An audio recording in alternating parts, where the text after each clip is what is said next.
किसी ने बड़े कमाल की बात कही है कि शब्दों की ताकत को कभी कम मत आकिए, क्योंकि सिर्फ एक हाँ और एक ना पूरी जिंदगी को बदल देती है। नमस्ते, मैं हूं प्रदीप। एक बड़ी छोटी सी कहानी सुनाता हूं एक राजा की, जो सपनों के फल जानने में बड़ा यकीन रखता था। स्वप्न आया और तुरंत वो विशेषज्ञ को बुला करके पूछता था, एक्सपर्ट को बुला करके, कि इसका मतलब क्या है, मैंने सपना देखा, इसका मीनिंग क्या है। उसके दरबार में बहुत सारे विशेषज्ञ थे जो उसे ये बताया करते थे, और राजा उन पर जो है यकीन करता था, फॉलो करता था। जैसा उसने सपने में देखा, जैसा उसको फल पता चला, वैसा ही वो जो है अपना काम करने लगता, आगे की क्या करना सही रहेगा, क्या करना सही नहीं रहेगा। एक बार उस राजा को एक ऐसा सपना आया जिस सपने का फल किसी को समझ नहीं आ रहा था। राजा को सपना ये आया कि उसके सारे दांत गिर चुके हैं, सिर्फ आगे का दांत जो है, बड़ा वाला दांत, वो बचा हुआ है। उसने अपने दरबार में जो एक्सपर्ट्स थे, विशेषज्ञ थे, उनसे पूछा कि बताइए इसका मतलब क्या है, इसका फल क्या है। तो लोग बता नहीं पा रहे थे ठीक ठीक। राजा ने सोचा कि अब क्या किया जाए, तो उसे किसी ने बताया कि दूसरे राज्य में एक बड़े विद्वान है, वो सपनों के सबसे बड़े जानकार है, स्वप्न विशेषज्ञ, उनको बुलाया जाए। तो उनको निमंत्रण दिया गया, राजकीय तरीके से उनका सत्कार किया गया, दरबार में उन्हें बिठाया गया, आसन दिया गया, सब कुछ अच्छा था। जब वो आ गए तो फिर राजा ने अपना सपना दोहराया।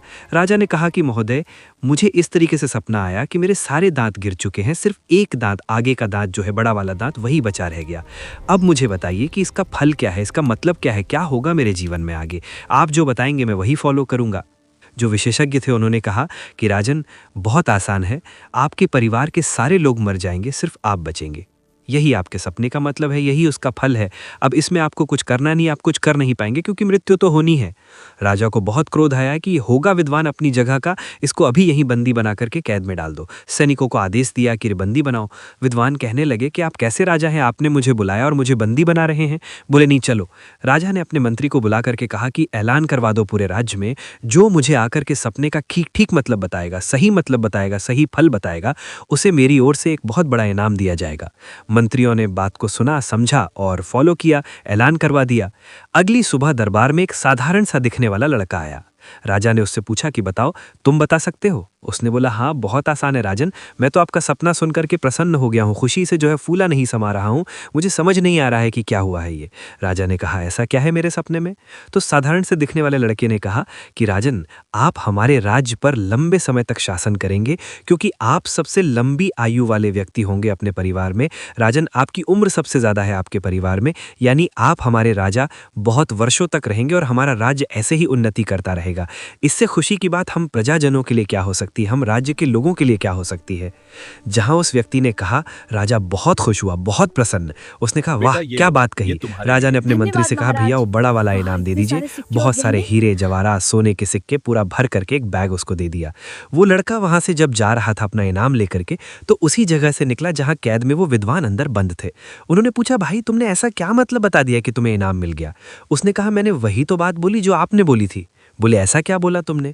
बोले, मैंने ये बोला कि राजन, आप लंबे समय तक शासन करेंगे, आप सबसे लंबी आयु वाले व्यक्ति हैं अपने परिवार में। विद्वान ने कहा, यही तो मैंने बोला था। उस साधारण से दिखने वाले लड़के ने कहा, नहीं नहीं, आपने तो ये बोला था कि तुम्हारे परिवार के सब मर जाएंगे और सिर्फ तुम बचोगे। मैंने सिर्फ शब्दों का सही चयन किया और आज इतना बड़ा इनाम मेरे साथ जा रहा है। बहुत छोटी सी कहानी है। कैसे बोलें ये हम बचपन में सीख जाते हैं, लेकिन क्या बोलना है ये सीखने समझने में पूरी आयु निकल जाती है। शब्दों के चयन की वजह से, सिलेक्शन ऑफ वर्ड्स की वजह से कई सारे झगड़े होते हैं। तो लाइफ में सामने वाले से आप क्या बोल रहे हैं, इस पर गौर फरमाइए, ध्यान देना शुरू कीजिए, तब जाकर के रिश्तों में मजबूती आना शुरू होगी। कई बार कुछ ऐसा हम बोल देते हैं कि बाद में सोच रहे होते हैं, काश ये नहीं बोला होता तो मेरा रिश्ता, मेरा रिलेशनशिप बच जाता। बहुत छोटी सी कहानी जिसका सार यही समझाता